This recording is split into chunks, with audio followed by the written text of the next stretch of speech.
Good morning. Now, if you had any difficulty understanding you're certainly not going to understand me very well. I'm from Barbados, and I'm probably going to have to slow right down. Despite living in the UK for 15 years, I can't get any of the regional accents to stick. So do bear with me. Now, what you've heard so far are basically two mature organizations. I'm not coming from that place. We are not in that position. The West Midlands Combined Authority is a new organization, and that will bring significant challenges, which I'll try and explain to you this morning. So this is mainly to give you an overview of where we are as an organization as we rise, and also just to give you a little bit of a look into the next 12 months. So just briefly, the Combined Authority comprises of roughly about 20 organizations, actually, but at the moment we've got 7 constituents, the Met authorities in the West Midlands metropolitan area.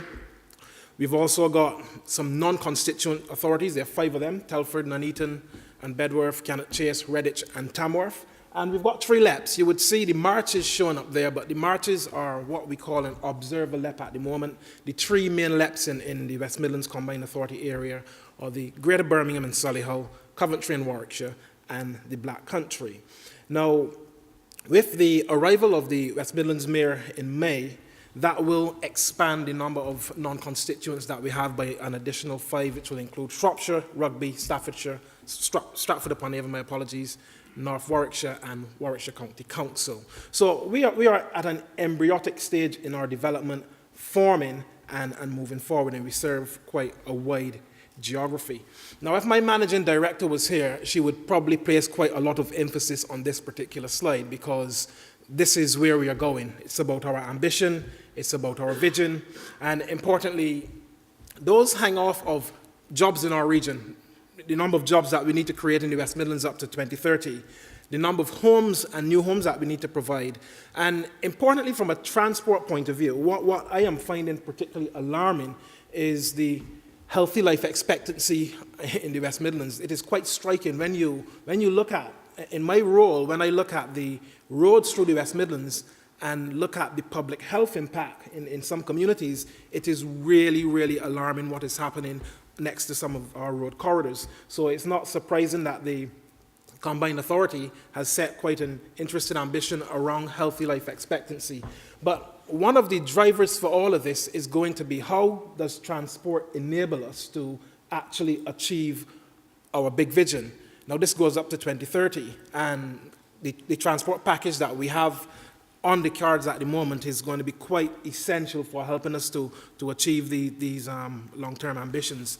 Now, we are in a devolution deal era, and the Combined Authority has agreed a package with the government, which gives us some certainty over the next 30 years. We're looking at roughly around £40 million over 30 every year over a 30-year period. And that will give us a great opportunity to really start to address the deficiencies in our network, not just within transport, but right across the themes that are represented throughout the ambition for the Combined Authority. Now, naturally, HS2 is quite an important part of our ambition. We are here to support it. We are here to make sure that it can get on the ground, and we can continue to develop the West Midlands economy and support the wider economy across the country. So within our investment package, HS2 takes up quite a big chunk of it. And of course, transportation in its wider context is also, we've also got plans to fund quite significant projects. Now, wherever I go, I always get asked about transport for West Midlands, because, as I said, we are an embryonic organization, we are new, we are forming. So just to be clear, Centro is no longer, and the West Midlands ITA is no longer. They were both abolished in June last year. Now, importantly, from our point of view, the transport functions that were previously vested in Centro and the West Midlands ITA, those are now vested in the West Midlands Combined Authority and not Transport for the West Midlands, and that's important to note.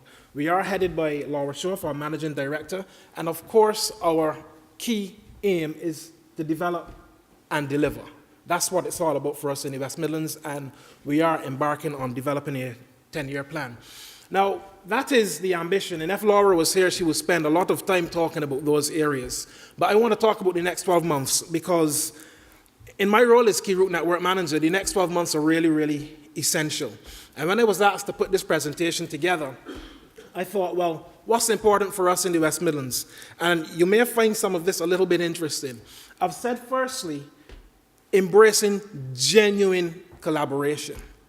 Now, we talk a lot about collaboration in the transport sector, and I go to so many meetings. But I put genuine in here because it is so essential for the West Midlands. With the Combined Authority now rising as a embryonic organization, with the emergence of a mayor in May, we've not been there before. We don't know what that landscape is going to look like. Gareth and his team have been working with a mayor for a long time. The relationships are mature. We don't know what that is going to be like in the West Midlands. But what we're starting to see is there's going to be a desperate need for us to genuinely collaborate. The vision is big, but if the constituent authorities don't buy into the vision and genuinely come to the table and want to achieve it, it's going to fall apart.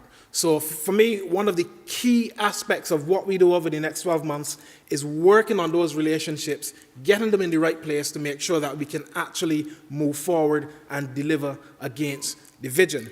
Now, secondly, you would have heard some discussion in the previous interview about HS2.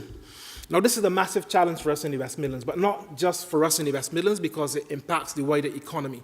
So our role here has to be to facilitate this happening. And back in November, we invited our partners to come in. We had about 40 different organizations represented to examine this question. What should the framework around collaborative working look like? Now, we can get very territorial in transportation. We either get very modal or we get very organizational. Where we are going, that isn't going to be helpful. So we have to come up with a mechanism in the West Midlands that almost puts aside the organizational focus and looks very, very wide. That's what's the right thing for the region, what's the right thing for the country. So we are examining this question. And it led us to create a new governance structure, which includes ourselves, Highways England, HS2, Network Rail, London Midland, the 7 local authorities, and I can go on and on. There are so many people who sit around this table.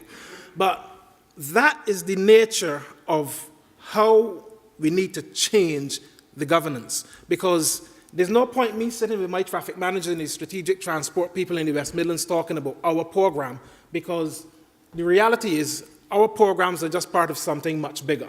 So how we change our governance in anticipation of all of this is important.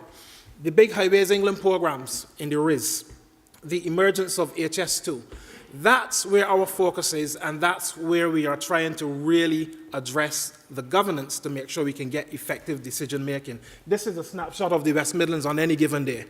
Well, perhaps the congestion maps don't quite represent the most accurate picture, but the roadworks do. Because on any given day, there's a lot of utility works happening across the region. We have to grapple with this. We have to look at it alongside all of the investment program that is planned and form a governance structure that is workable. Because ultimately in the West Midlands, we've defined 23 routes on our key route network, which are important for our local economy. They're important for linking into the national strategic road network, and they're important for getting our people to and from work. So that governance, as it emerges in the West Midlands, is critical to achieving the overall ambition. But there's one final point that I want to leave with you, and it is this. This point about data, and you heard it raised by you from Scotland. And in thinking about this, I thought about these 3 companies. And I thought to myself, I do a lot of music producing, and I thought to myself, actually, if you go back 10, 15 years, these guys were nowhere when it came to music.